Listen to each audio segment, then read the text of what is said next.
Hari pertama, dia sudah membuat kekacauan. Darrell benar-benar merasa kacau, kepergok dengan sang ayah, di lift, membuatnya semakin panik. Masalahnya saat ini, dia sedang menggendong Meira dan dalam keadaan tak sadarkan diri. Kamu apakan dia? Hentak Ibra. Ya, hari itu dia memang ingin mengunjungi Darrell, melihat bagaimana situasi dan kondisi saat anaknya itu memimpin meski hanya sebatas direktur marketing. Dia, pingsan sendirian di mejanya, sedang bekerja. Sahut Darrell gugup. Tanpa menyebut ayah atau pak karena di sana, masih ada Nia yang terheran-heran dengan keadaan. Darrell terlihat cukup ketakutan ketika menghadapi lelaki paruh baya, alias Om-Om namun masih ganteng dan berkarisma. Oh Tuhan, cobaan apa lagi ini? Bahkan Om-Om juga terlihat menarik di mataku. Otak Nia mulai nakal. Nia menggeleng, dia harus fokus pada nasib Meira yang masih berada di gendongan Darrell, si bos yang suka mengakibatkan gemetar. Bohong, Om. Tadi, Pak Darrell marah-marah, mungkin Meira nggak nyaman, mengalami stres dan tekanan batin. Tanpa tahu dia berbicara dengan siapa, pemilik perusahaan tempat dia mengadu nasib, Nia menerocos, menyudutkan Darrell.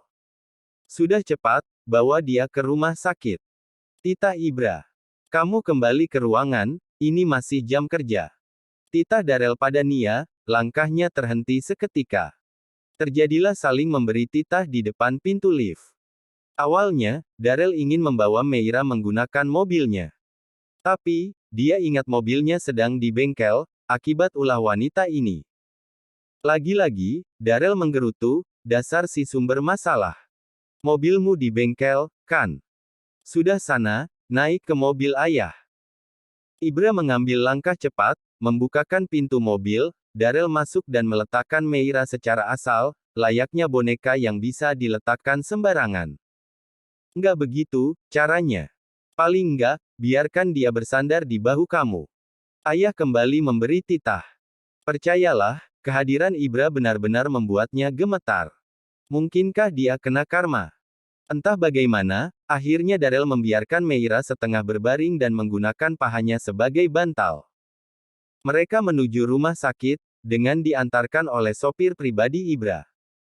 Sekitar 1 jam, Meira sadar diri dan mulai membuka mata, tangan kanannya terpasang jarum infus. Dokter belum bisa memastikan penyebab Meira pingsan. Wanita itu membulatkan matanya sempurna. Mengedarkan pandangannya ke sekeliling. Yang dia ingat, terakhir kali adalah dia meletakkan kepalanya di atas meja kerja. Apa betul yang dikatakan karyawanmu tadi? Ibra menanyakan perihal perkataan Nia yang mengatakan bahwa Meira pingsan karena Darrell marah-marah.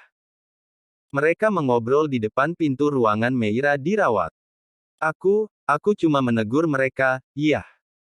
Mereka ngobrol santai di jam kerja, dan perempuan bernama Nia itu sengaja datang ke meja Meira, hanya untuk bergosip. Aku menegur Meira supaya nggak perlu meladeni hal-hal nggak penting. Setelah itu, dia langsung pingsan, jelas Darrell, berharap sang ayah percaya. Apa ayah bisa mempercayai kamu? Tanya Ibra sarkas, dia khawatir sebab takut image perusahaan jadi jelek, ada karyawan yang pingsan saat jam kerja. Entah mengapa, kecurigaannya terlalu besar pada Darrell yang dia tahu tak pernah ingin berurusan dengan wanita manapun.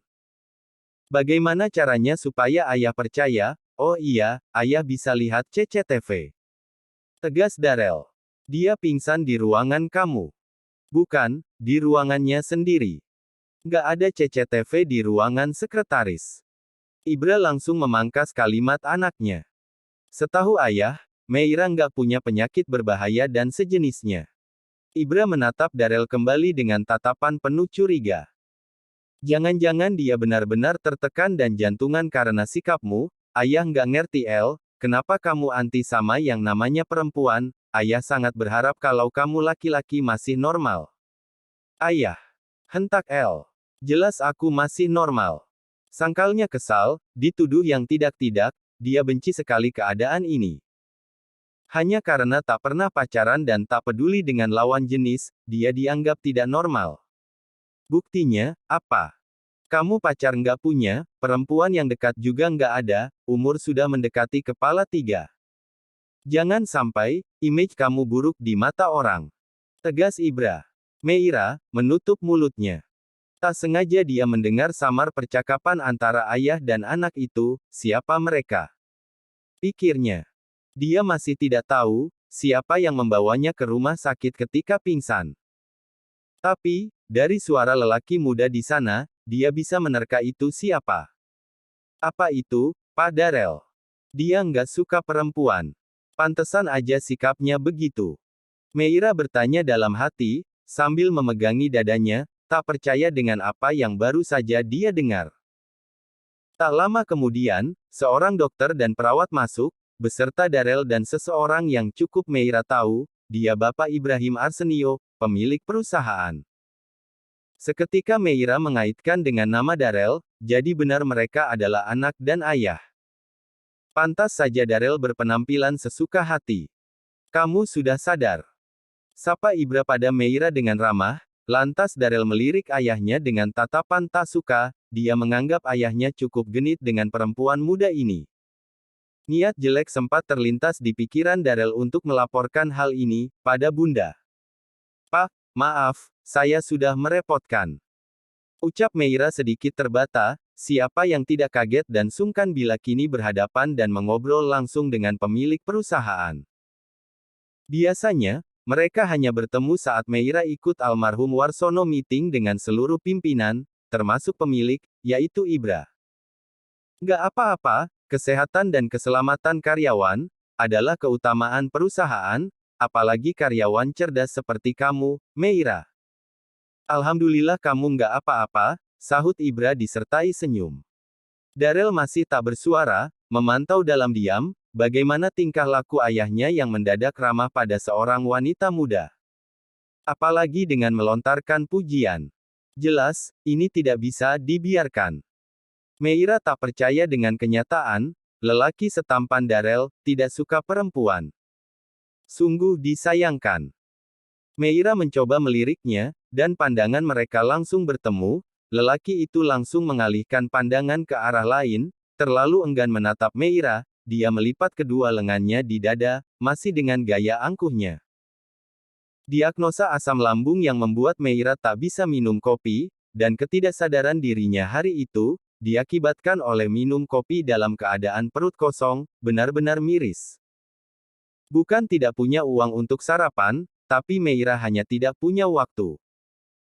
Sayang sekali, saat dia menetapkan kopi sebagai salah satu minuman favoritnya, ternyata dia harus meninggalkan minuman itu, agar hidupnya selamat.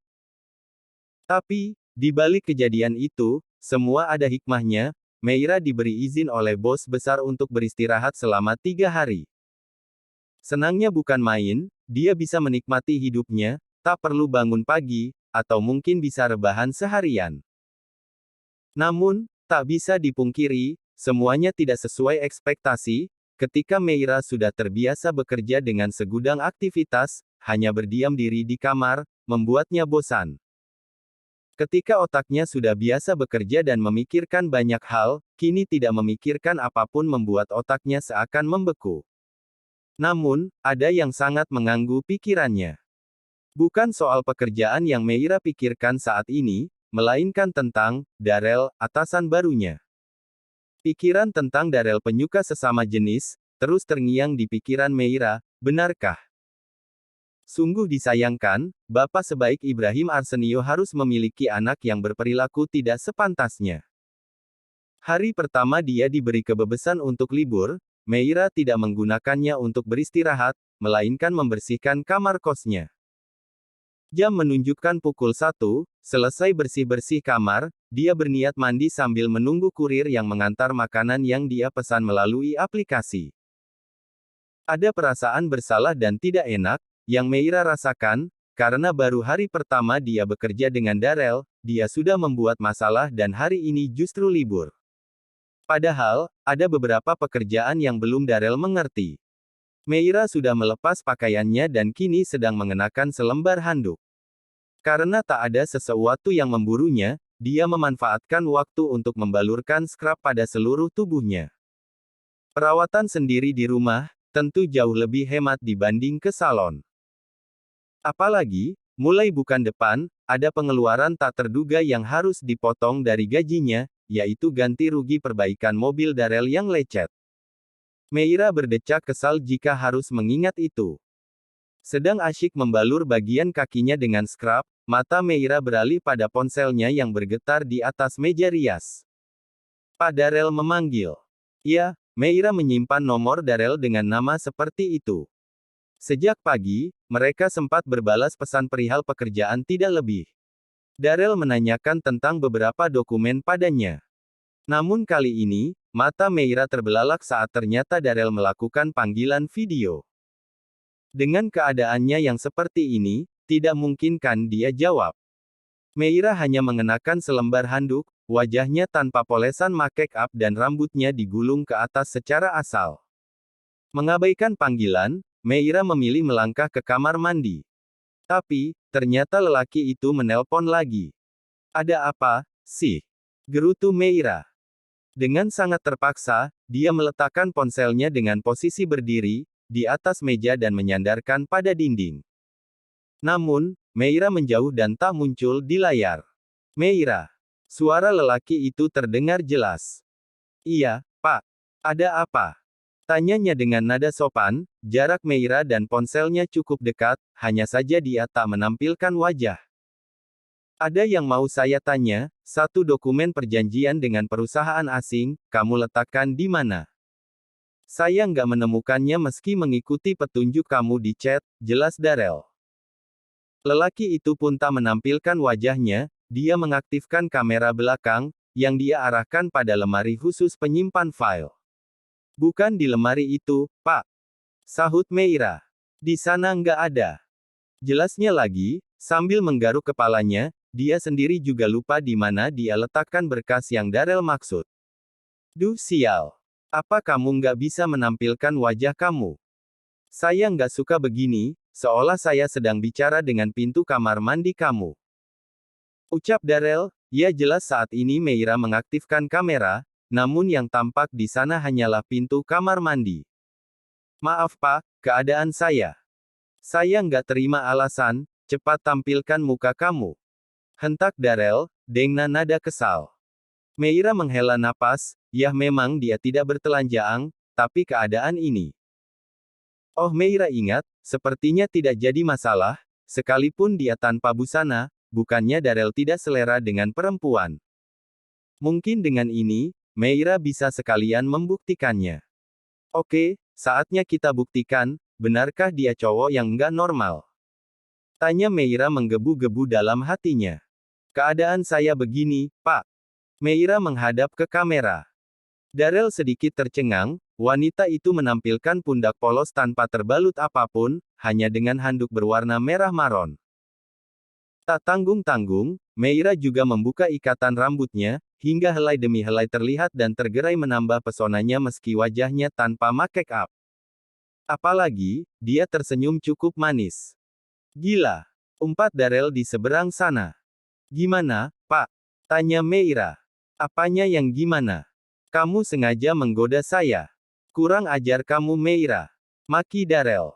Bukan itu maksud saya Pak, itu, gimana dokumennya, apa udah ketem? Darel langsung mengakhiri panggilan yang tak waras bersama sekretarisnya. Dasar gila, dia berniat menggodaku, atau apa?